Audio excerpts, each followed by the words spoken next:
जिसके घर पे मीटर की रीडिंग 600 से कम है उसको बिजली का बिल 0 आएगा। मेरा बिजली ਦਾ ਬਿੱਲ ਪਹਿਲਾਂ 1 ਸਾਲ ਪਹਿਲਾਂ ਆਵਾ ਤਾਂ ਤੇ ਹੁਣ ਵੀ 1 ਸਾਲ ਹੋ ਗਿਆ ਵੀ ਵਾ ਆਂਦਾ ਨਹੀਂ ਹੈਗਾ ਜਦ ਆਹ ਭਗਵੰਤ ਮਾਨ ਦੀ ਸਰਕਾਰ ਬਣੀ ਆ ਜੀ।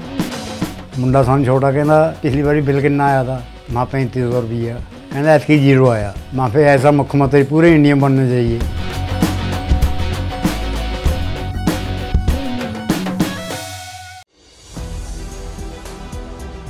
कांग्रेस में रहते हुए कभी राहुल गांधी के अच्छे मित्र रहे ज्योतिरादित्य सिंधिया इन दिनों उनके खिलाफ आक्रामक रुख में नजर आ रहे हैं।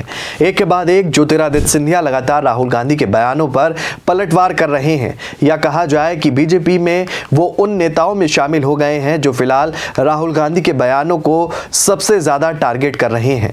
इंदौर के मऊ में हुई कांग्रेस की रैली के बाद मध्य प्रदेश में सियासत गर्माती हुई नजर आ रही है। राहुल गांधी ने राजघरानों को लेकर जो बयान दिया था उस पर भाजपा सांसद और केंद्रीय मंत्री ज्योतिरादित्य सिंधिया ने उन्हें इतिहास पढ़ने की नसीहत दे डाली थी। इसके बाद अब कांग्रेस ने सिंधिया पर पलटवार किया है। वार पलटवार का सिलसिला भी शुरू हो गया है और सोशल मीडिया एक्स प्लेटफॉर्म एक बार फिर से जंग का अखाड़ा बन गया है और लग रहा है कि ये मामला अभी थमेगा नहीं।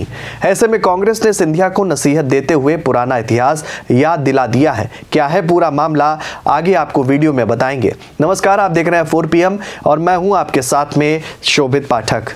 भाजपा सांसद और केंद्रीय मंत्री ज्योतिरादित्य सिंधिया कांग्रेस पर हमला करने का कोई भी मौका नहीं छोड़ते हैं। जब भी राहुल गांधी संविधान की बात उठाते हैं या आजादी से पहले राजा रजवाड़ों की भूमिका की बात करते हैं, ज्योतिरादित्य सिंधिया तिलमिलाकर उसका जवाब देते हैं। लेकिन हर बार सिंधिया को कटघरे में खड़ा होना पड़ता है और इस बार भी वही हुआ है। लेकिन खबर में आगे बढ़ने से पहले आपको राहुल गांधी का वो बयान सुनाते हैं जिसको लेकर मध्य प्रदेश की सियासत गर्मा गई है।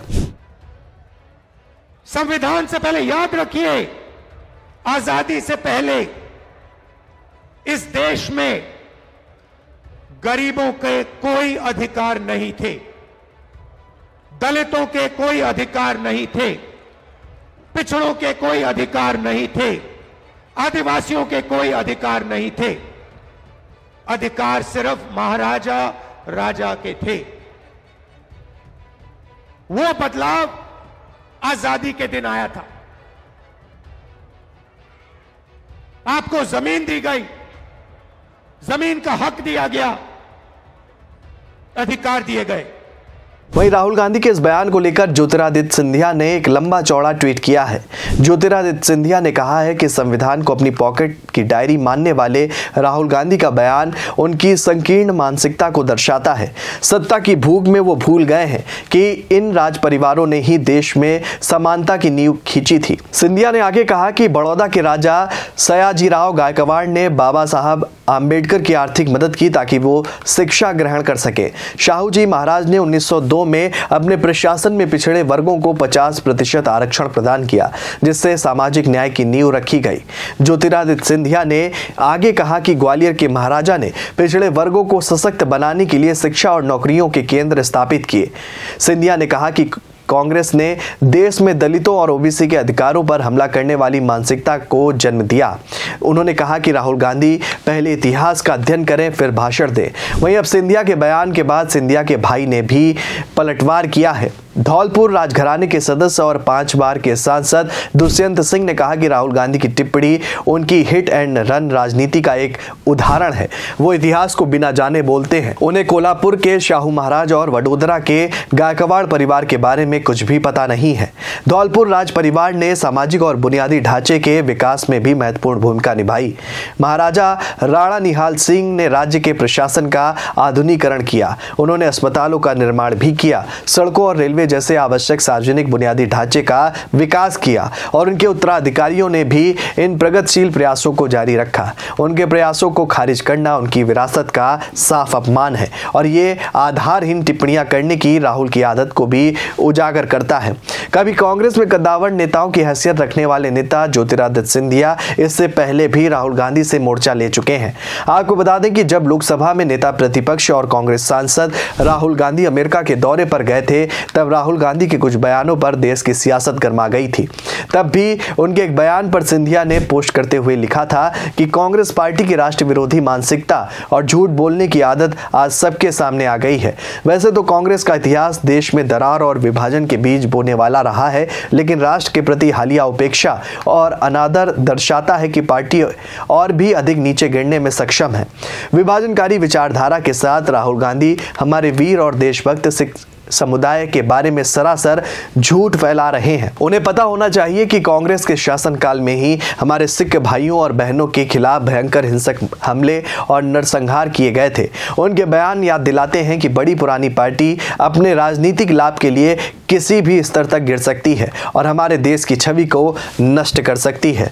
इस पोस्ट के बाद भी तमाम राजनीतिक घमासान देखने को मिला था। बता दें कि सिंधिया यहीं नहीं रुके। उस पोस्ट के बाद ज्योतिरादित्य सिंधिया ने 3 घंटे बाद एक और पोस्ट किया और इस बार भी राहुल गांधी और कांग्रेस को आरक्षण के मुद्दे पर उन्होंने जमकर घेरा।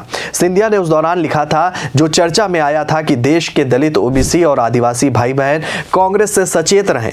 कांग्रेस ने एक बार फिर साबित कर दिया है कि भारतीय संविधान डॉक्टर BR अम्बेडकर के समानता के सिद्धांत उनके लिए कोई भी मायने नहीं रखते। आरक्षण खत्म करने के बारे में राहुल गांधी का बयान हमारे SC ST पिछड़े समुदायों के प्रति कांग्रेस की मानसिकता को दर्शाता है। सिंधिया की दोनों पोस्टों में निशाने पर राहुल गांधी और कांग्रेस ही रहे हैं।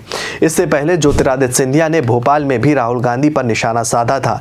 दरअसल उस दौरान राहुल गांधी ने अमेरिका के वर्जीनिया में भारतीय मूल के लोगों को संबोधित करते हुए बड़ा बयान दिया था। उन्होंने उस दौरान कहा था कि उनकी लड़ाई राजनीति की नहीं बल्कि धार्मिक स्वतंत्रता की है। राहुल गांधी ने सवाल उठाया था कि क्या भारत में सिखों को पगड़ी या कड़ा पहनने या गुरुद्वारा जाने की अनुमति होगी। राहुल गांधी के इस बयान पर ही सिंधिया ने पहला पोस्ट किया था। इसके अलावा राहुल गांधी ने आरक्षण को लेकर भी बड़ा बयान दिया था, जिसके पलटवार में सिंधिया ने दूसरी पोस्ट की थी। वहीं अब उन्होंने फिर से राहुल गांधी को लेकर मोर्चेबंदी कर दी है, लेकिन इस बार कांग्रेस ने सिंधिया को सबक सिखाने का मन बना लिया है और खुलकर मोर्चे पर उतर गई है। बता दें कि कांग्रेस के मीडिया एवं प्रचार विभाग के प्रमुख पवन खेड़ा ने सिंधिया पर पलटवार करते हुए उनकी जमकर क्लास लगाई है। उन्होंने कहा कि इतिहास आपकी ओर उंगली उठाकर रोता है।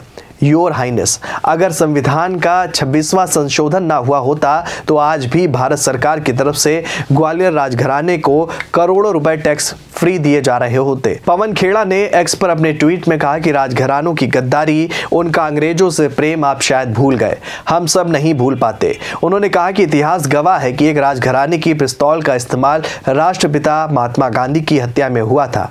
अनेक राजघरानों के कुकर्मों की सूची को चंद राजाओं की नेकी से नहीं ढाका जा सकता। उन्होंने आगे कहा कि नेहरू और पटेल द्वारा राजे रजवाड़ों पर दबाव बनाकर लोकतंत्र की लगाम आम नागरिकों को सौंपे जाने की टीस अब तक कुछ राज परिवारों में बाकी है।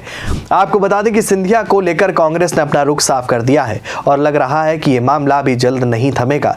कभी कांग्रेस में रहते हुए राहुल गांधी के सबसे करीबी दोस्त रहे ज्योतिरादित्य सिंधिया फिलहाल उनके खिलाफ आक्रामक नजर आ रहे हैं। बीजेपी में शामिल होने के बाद दोनों की राहें अलग हैं, तो रिश्तों में तलखी भी साफ महसूस की जा सकती है। कांग्रेस ने भी आर पार की लड़ाई का ऐलान कर दिया है और सिंधिया राजघराने के पुराने मुद्दों को उठाकर ज्योतिरादित्य सिंधिया को घेरने का कोई भी मौका कांग्रेस नहीं छोड़ रही है। अब देखने वाली बात यह होगी कि कांग्रेस के वार का सिंधिया क्या पलटवार करते हैं। इस खबर में फिलहाल इतना ही। ऐसी ही तमाम राजनीतिक खबरों के लिए बने रहिए और देखते रहिए 4 PM न्यूज नेटवर्क। धन्यवाद।